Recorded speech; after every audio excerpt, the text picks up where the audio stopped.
আসসালামু আলাইকুম। আজকে দেখাবো কিভাবে পেঁয়াজের খোসা দিয়ে সুতি কাপড়ে ন্যাচারাল ডাই করা হয়। দেখছেন যে কাপড়টিকে ওজন করে নিয়েছি। এখন পরিমাপটা জেনে নিন। কাপড়টি ওজন করে যতটুকু হবে পেঁয়াজের খোসাও সেই পরিমাণে নিতে হবে। এরকম বড় বড় পেঁয়াজের খোসা দিয়ে যখন রঙগুলি করবেন তখন রঙটি খুবই চমৎকার আসবে। এবং আজকে মডার্ন ব্যবহার করেছি আমি পটাশিয়াম। এবং দেখুন কিভাবে এই ডাই সলিউশন তৈরি করে নিতে হয়। পেঁয়াজের খোসাটাকে পানিতে ফুটিয়ে নিতে হবে, আর পানি নিতে হবে কাপড়টুকু ভিজতে ততটুকু পানি নেবেন। তো এরকম করে পেঁয়াজের খোসাটা আমরা প্রায় 1 ঘন্টা সিদ্ধ করে নিব। সিদ্ধ করে নিয়ে এই ডাই সলিউশনের সাথে আমরা কাপড়টি ডুবিয়ে ন্যাচারাল ডাই করব। আর কাপড়ের ডিজাইনটা আপনারা যে কোনো ডিজাইনই দিতে পারেন। তো ডিজাইনের বাধাটা আমি আর দেখালাম না। তো আমি যে কোনো একটি ছোট কাপড়ই করেছি, এটা কুশন কাপড় হবে।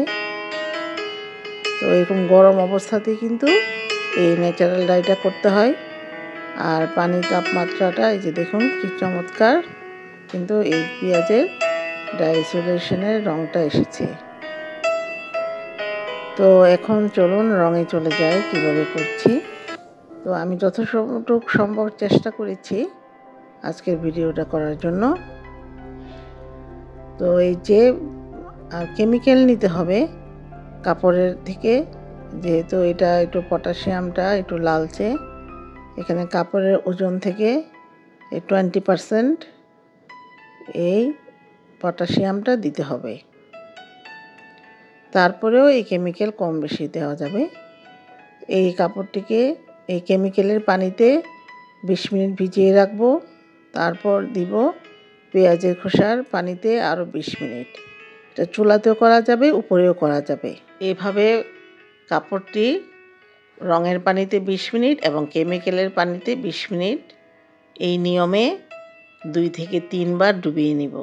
যদি বেশি গাঢ় করতে চাই আরও কয়েকবার আমরা ডুবিয়ে নিতে পারি। এখন চলে যাই কাপড়টিকে কিভাবে আমরা ওয়াশ করব। কাপড়টি সাথে সাথে রং থেকে উঠিয়ে ওয়াশ করা যাবে না। কয়েক ঘন্টার জন্য অক্সিডেশনের জন্য বাতাসে রেখে দিতে হবে। বাতাসের সাথে ন্যাচারাল ডাইয়ের অক্সিডেশনের মাধ্যমে রঙটি আরও গাঢ় হবে এবং পাকা হবে। তো এখন কাপড়টি ওয়াশ করতে হবে হালকা ডিটারজেন্ট পাউডার অথবা লিকুইড সোপ দিয়ে। তো এই সোপিংগুলিও পাওয়া যায়, আপনার যেখানে টেক্সটাইলের রং টং বিক্রি করে সেখানে পেয়ে যাবেন। তো এইভাবে করে কাপড়টিকে হালকা গরম পানিতেও দেওয়া যাবে, হ্যাঁ হালকা গরম পানি অথবা ঠান্ডা পানিতে কোনো সমস্যা নাই, যেভাবে সম্ভব করে নেবেন। খুব ভালো করে কচলে সুন্দর করে ধুয়ে নেবেন, যেন পেঁয়াজের গন্ধ যেন না থাকে এবং কেমিক্যালের গন্ধ না থাকে। কারণ ভেজিটেবল ডাই বা ন্যাচারাল ডাই হচ্ছে আমাদের খুবই স্বাস্থ্যসম্মত একটি কাপড়। এই রঙের কোনো পার্শ্ব প্রতিক্রিয়া হয় না এবং গায়েও কোনো চুলকানি হয় না, কোনো সমস্যা হয় না। যে কেউ নির্দ্বিধায় এই কাপড়গুলি দিয়ে তৈরি করে যে কোনো জামা কাপড় তৈরি করে পরা যায়। আর এই যে ডিজাইনটা আমি দেখালাম, এই ডিজাইনটাও কিন্তু আসলে আপনারা করে নেবেন যেভাবে ইচ্ছা, যা বানাতে চান করে নেবেন। আর যদি প্রশ্ন থাকে আমাকে কমেন্টে জানাবেন। আর আমার ভিডিওটি যদি ভালো লাগে অবশ্যই লাইক কমেন্টস দিয়ে সাথে থাকবেন এবং আমার চ্যানেলটি সাবস্ক্রাইব করবেন। এই ভিডিওটি ফেসবুকেও পেয়ে যাবেন, সেখান থেকেও আপনারা দেখে নিতে পারেন। সবাইকে অসংখ্য ধন্যবাদ। আসসালামু আলাইকুম।